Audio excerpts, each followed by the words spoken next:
I'm Dave Johnston, a local Mumia and Move 9 supporter here in Harrisburg. I'm going to start with a quote from Mumia's book, "We Want Freedom, Life in the Black Panther Party." It's a history that's really worth looking into, but I want to read the description of Mumia in the back, where it says, Mumia's hard-hitting criticism of the Philadelphia Police Department and the Rizzo administration marked him as a journalist, quote-unquote, to watch.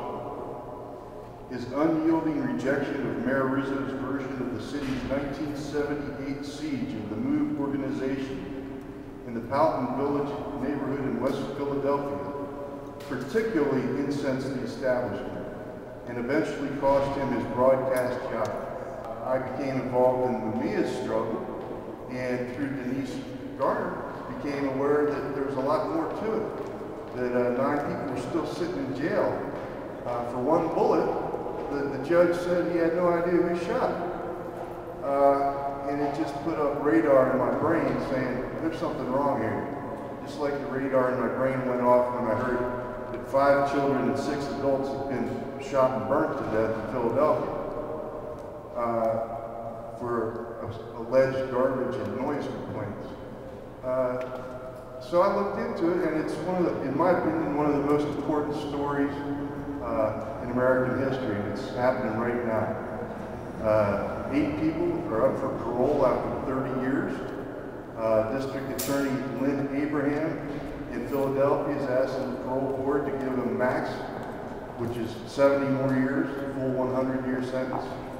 Prison officials have said they've done everything to comply with what is needed to be eligible for parole now that they're about to complete their minimum.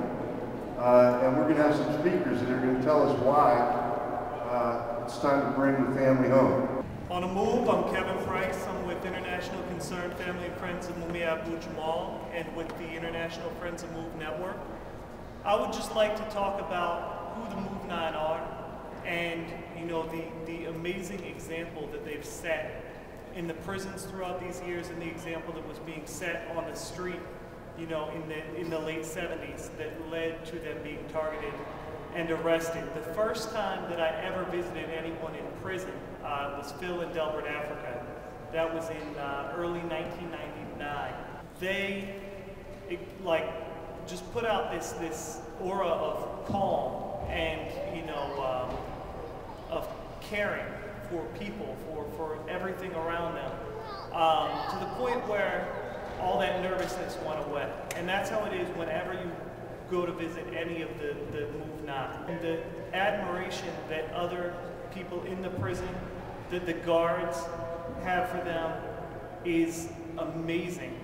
And they've already spent 30 years in prison when they should not have spent one single day in prison.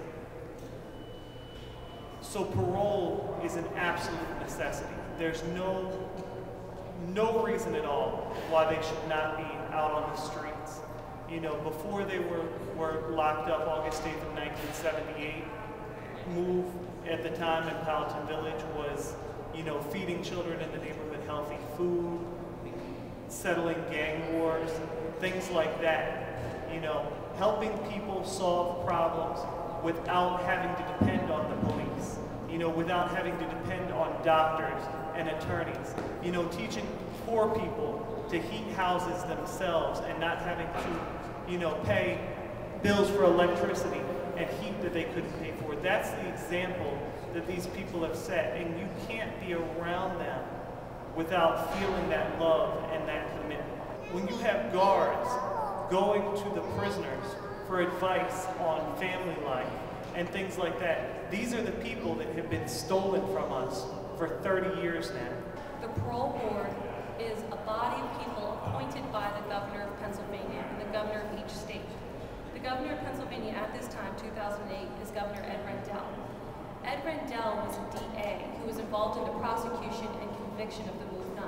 Their responsibility is just to say that, okay, the Move 9 and any other inmate has not had serious behavioral issues, is what they call them, and has fulfilled the sentence that the judge had given them and should be able to be released. But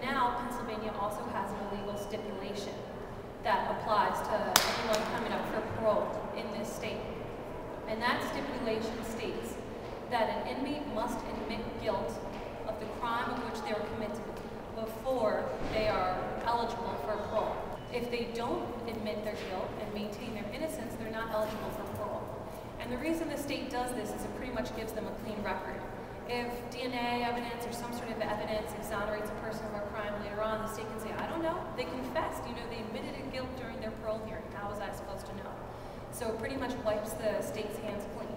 But obviously, it's an incredibly unfair and illegal practice. And in the past, when people have been eligible for parole, they've been told that they will only be paroled if they stop dealing with their moved family. Now, we were able, through public pressure, through the kind of work that we're engaged in now, to push those stipulations off the move inmates and allow them to be paroled, but it took a lot of hard work. And pretty much every moved person who's been in prison up until this date has had to max out of their maximum sentence. But of course, this is not a possibility for the Move 9 because their maximum sentence is 100 years. And we need them home now. There are political prisoners like Veronza Bowers, who's still being held captive by the state. Sundiata Kohli was up for parole 10 years ago, and he was not given the parole that was his due. The FOP petitioned against his state, I believe it was New Jersey, and said that they felt he was a threat, even though the judge took into consideration all facts of his crime, all facts of his conviction when sentencing him. The FOP used political pressure to keep him incarcerated. And there are many others, Herman Bell, many others, people who are being held confined to prison even though their parole dates have come and gone. And there are absolutely no justifiable reasons. These parole boards are acting as judge and jury and resentencing people, holding people. On the move, my name is Tiffany Africa, and I just want to say that my family, Move 9, has been wrongfully in prison for quite a while, and for a crime that they did not commit. They're not guilty. If anybody is guilty, it would be the cops that came out to our house on August 8th. They came out to kill our families, to silence us. The water was so high that they had to hold the babies and the animals up just so they won't drown. It was like up to 6 feet of water that they put in the basement, knowing that women and children and the family was all in there. It could be anybody else's family another day. You never know. So that's why we all need to keep working together to make sure that the system doesn't continue to get away with what they're doing to people and their families.